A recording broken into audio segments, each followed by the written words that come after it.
Jadi dalam perkongsian kali ni, betul atau tak, aku cuma nak share dan aku nak berkongsi cerita sahaja. Aku tak memerlukan korang untuk percaya dan aku tak memerlukan korang untuk tidak percaya. Hai guys, Assalamualaikum, welcome to my channel. Cerita yang aku nak kongsikan hari ni adalah bukan cerita hantu guys. Tapi kalau orang pandang macam cerita hantu. Hari ni aku nak cerita tentang simpan orang mati dekat rumah sehingga ada pesta pengebumian yang mewah. Check it out.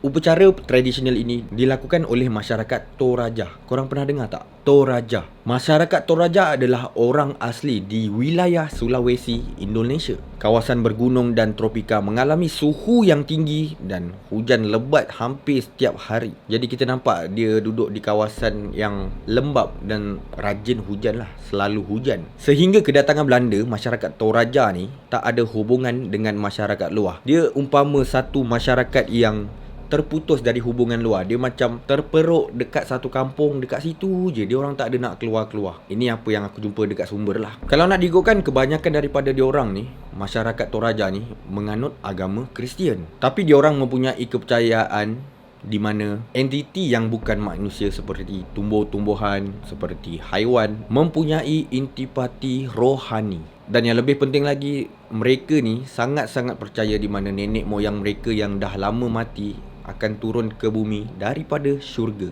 Itu apa yang mereka percayalah. Dan disebabkan kepercayaan ni, diorang mempunyai satu upacara pengebumian yang sangat unik dan sangat-sangat kompleks yang masih diamalkan sehingga ke hari ini. Kita kan, kalau kat Islam kan, korang tengok kalau betul-betul macam kat Arab, kalau dah mati, tanam, korang ada nampak ke?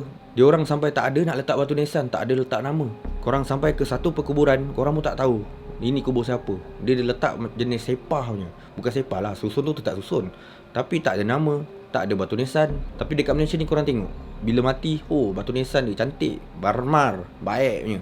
Bagi masyarakat Toraja ni, diorang beranggapan kematian ni bukanlah satu benda yang perlu ditakuti. Sedangkan dalam Islam, kita takut mati. Kebiasaannya, ramai orang takut mati. Mesti punya. Ada yang tak takut mati ke? Cuba komen kat bawah. Dan diorang juga percaya di mana kematian ni tak patut dihindari. Macam kita percaya mati itu pasti, tapi bagi diorang kematian itu tidak boleh dihindari. Maksud tak dihindari itu bukanlah tak boleh lah. Memang kalau mati tetap mati. Dia macam dia akan bercita-cita, aku nak mati satu hari nanti. Dia lebih kurang macam itulah maksud yang dia bagi tu. Upacara yang diorang buat ni adalah sekadar atas tujuan menghormati dan memberi laluan kepada si mati, untuk mereka pergi ke alam lagi satu, ke underworld. Lebih kurang macam tu. Bagi diorang ni, pengebumian adalah satu upacara besar-besaran untuk diorang. Kalau dekat Malaysia ni, kalau berkahwin, bernikah, upacaranya besar. Bila mati tak adalah besar sangat. Tapi untuk diorang, kematian tu umpama satu perayaan, dibuat besar-besaran dan sangat-sangat mewah. Sehingga apabila si mati tu mati, perlu diletak dekat rumah dulu dan kita akan melayan si mati, menyediakan makanan dan minuman umpama si mati tu masih hidup. Mengolok juga kan. Takkanlah kita nak buang makanan bagi kat diorang. Diorang takkan makan pun. Sampai tahun depan pun diorang macam tu je. Dah diam je. Upacara pengebumian besar-besaran ni takkan dilakukan sehingga ahli keluarga mampu dan bersedia. Dan sementara itu, mayat yang mati tu, si mati tu akan diletak di dalam rumah dan kita akan layan macam orang yang masih berjama dan akan dijaga dengan rapi, dengan baik dan dianggap sebagai makula. Makula ni merupakan diorang punya istilah. Maksud makula tu adalah orang sakit. Jadi korang tahu kan, bila dah mati ni dia akan mereput lah kan.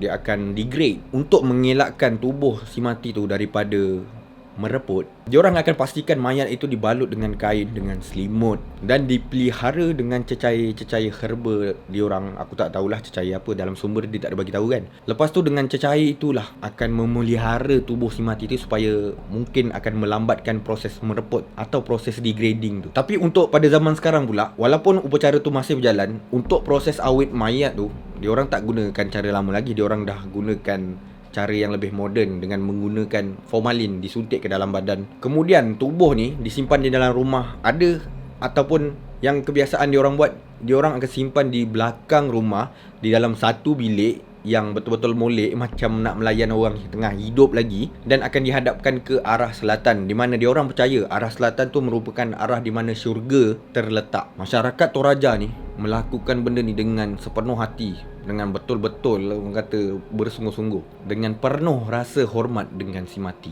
Pada upacara pengebumian atau lebih dikenali sebagai Rambu Solo, ianya akan menjadi satu peristiwa perayaan besar dan akan melibatkan seluruh masyarakat kampung. Bayangkan berapa ramai tu satu kampung dia. Kalau kampung dia betul-betul besar, habis. Asal mati je penuh kampung. Ini memang betul-betul upacara besar ni. Kalau dah sampai satu kampung kena datang. Dan upacara ni biasanya dilakukan pada bulan Ogos atau September setiap tahun. Jadi kalau mati pada bulan Januari tu, diorang simpan pada bulan Ogos dengan September lah. Dia macam, let's say lah, dia kumpul lah. Kalau ada 3 orang mati tu, Ogos dengan September diorang akan lakukan upacara ni besar-besaran. Dia jadi macam sekali jalan lah kita panggil kan. Lagi mudah. Untuk tempoh upacara tu dia boleh mengambil masa sehingga berminggu-minggu, bergantung kepada kepentingan individu. Kalau korang ni orang biasa, mungkin 2-3 hari je, mungkin seminggu dah settle dah upacara pengebumian korang. Tapi kalau korang ni VIP, Tok Ketua, Pak Kades, mungkin mengambil masa 2 minggu, 3 minggu. Macam apa yang dibagi tahu dalam sumber, bergantung kepada kepentingan seseorang. Proses pengebumian ataupun Rambu Solo ni akan melibatkan upacara pembacaan doa, menari, menyanyi, berkabung, dan kemudian benda yang tak boleh brain adalah pergaduhan kerbau. Aku tak tahulah kerbau ni nak digaduhkan macam dia laga-laga ke, macam orang main ayam laga tu. Mungkin lebih kurang macam tu, dan mengorbankan kerbau. Dan masyarakat Toraja ni sangat-sangat percaya kalau lebih banyak kerbau yang dikorbankan akan lebih memudahkan si mati untuk pergi ke alam akhirat dia. Itu apa yang mereka sangat-sangat percayalah. Makin banyak kerbau dikorbankan, makin mudah untuk pergi ke akhirat, memudahkan perjalanan si mati. Kemudian makam atau tanah perkuburan diorang berada biasanya dekat kawasan-kawasan tebing dan dibuat lebih tinggi daripada biasa. Kalau kubur kita mungkin tinggi segini kan, okey, paras kubur lebih kurang segini, diorang boleh tinggi sehingga ke 100 kaki. 100 kaki tinggi gila guys. Dan ketinggian makam ataupun kubur diorang berdasarkan status. Kalau status si mati tu merupakan seorang VIP ataupun ketua ataupun diorang punya orang kepercayaan apalah, apa-apa pun kita panggil, maka kubur dia akan lebih tinggi daripada orang-orang biasa. Jadi kalau si mati tu adalah orang biasa, mungkin kuburnya rendah. Dan kalau mungkin si mati tu orang yang berstatus besar, kubur dia akan lebih tinggi daripada orang-orang biasa. Kemudian akan diletakkan ukiran kayu ataupun bambu yang dinamakan tau-tau, yang dipanggil tau-tau oleh masyarakat Toraja ni, yang berbentuk si mati. Dia akan ukir ikut bentuk si mati tu. Mungkin muka dia macam ni, macam ni, macam ni. Dia akan ukir sampai nampak macam lebih kurang dan menyerupai. Akan diletakkan di depan kubur si mati. Sampai macam tu sekali. Kan senang dia orang tulis nama je. Itu untuk si mati yang dewasa. Masyarakat Toraja ni akan buat macam mana tahu guys? Kalau yang si mati tu adalah bayi. Bayi ni akan dikebumikan di dalam pokok. Ada satu pokok besar tu, diorang akan potong, diorang akan takik pokok tu sampai ada ruang boleh dimasukkan bayi tu. Bayi tu akan diletakkan di dalam pokok dan akan ditutup dengan pintu pun pintu biasa saja. Diorang buat pakai daun sawit tu. Korang tahu kan orang-orang dulu punya pintu macam mana? Diorang gunakan pintu tu untuk tutup. Buat lubang, buat satu ruang untuk letak bayi yang mati tu dan tutup dengan pintu.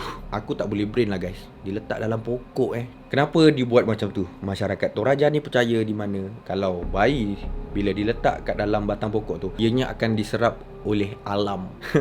Diserap bersama alam. Tak tahu nak cakap macam mana. Korang faham-faham lah ya macam mana. Kemudian ada lagi satu upacara ni dipanggil Manane. Aku tak tahu nak sebut macam mana. Manane, ataupun maksudnya adalah pengebumian yang kedua. Si mati ni dalam tempoh beberapa lama selepas kematian dia, selepas pengebumian dia, diorang ni akan digali semula dan akan dikeluarkan. Dan apa yang diorang akan buat, masyarakat Toraja ni akan membersihkan mayat tu. Katakan dalam kubur diorang ada serangga ke apa, diorang akan bersihkan, diorang akan sapu sapu. Dan mayat tu sebelum mati dah dipakaikan baju. Diorang akan gantikan baju tu. Kalau baju tu dah betul-betul lusuh, diorang akan tukarkan, diorang akan gantikan dengan baju baru. Selain ditukarkan baju tu, badan dia daripada kepala sampai ke kaki diorang akan bersihkan sebersih-bersih yang boleh. Selain tu, ini untuk memastikan masyarakat Toraja ni dapat tengok balik mayat si mati tu, adakah si mati tu diuruskan dengan baik atau tak, dipakaikan pakaian dengan elok atau tak. Kalau tak elok, kalau tak kemas, kemungkinan diorang akan menganggap ahli keluarga si mati ni tak betul-betul memberikan penghormatan kepada si mati. Dan yang lebih penting lagi, pengebumian kedua ni masyarakat Toraja ni buat sebab nak memberi peluang kepada generasi muda. Sebagai contoh, generasi yang dah sampai ke cucu. Cucu tu boleh tengok atuk nenek dia yang dah lama mati tu, ataupun moyang dia yang dah lama mati, untuk berjumpa, untuk mengekalkan ikatan kekeluargaan diorang. Sampai ke tahap diorang boleh bergambar-gambar dengan si mati. Boleh selfie, bergambar dengan si mati guys. Lepas tu upload dekat Facebook. Orang tengok je, like banyak tu. Bukan setakat ambil gambar je, sampai isap rokok pun nak bagi tau. Kita kalau macam kita jumpa pakcik-pakcik kita isap rokok kan, kita tengah isap rokok, "Cik nak rokok cik?" Kita offer macam tu kan. Okay. Tapi ni orang mati dibagi rokok juga. Kita dah isap rokok, dah sedap-sedap isap rokok, kita bagi rokok, kita letak dekat mulut dia. Aku tak boleh brain guys. Sampai macam tu sekali upacara yang dia orang buat ni, semata-mata nak kekalkan hubungan dengan si mati. Jadi guys, amalan ni sebenarnya mengingatkan kepada masyarakat Toraja supaya sentiasa ada ikatan dengan keluarga. Walaupun yang dah lama mati, dah lama meninggal, diorang tak nak perhubungan tu putus macam tu aja. Diorang nak generasi muda kenal nenek moyang mereka, tahu rupa dia bagaimana, nama dia siapa. Itulah apa yang masyarakat Toraja ni cuba buat. So guys, itu saja yang aku nak kongsikan dekat dalam video ni tentang proses pengebumian daripada masyarakat Toraja. Jadi adakah korang ada pendapat lain dan info-info atau fakta-fakta lain berkenaan masyarakat Toraja ni? Kongsikan di ruangan komen di bawah. Kita berjumpa pada video yang akan datang. Assalamualaikum.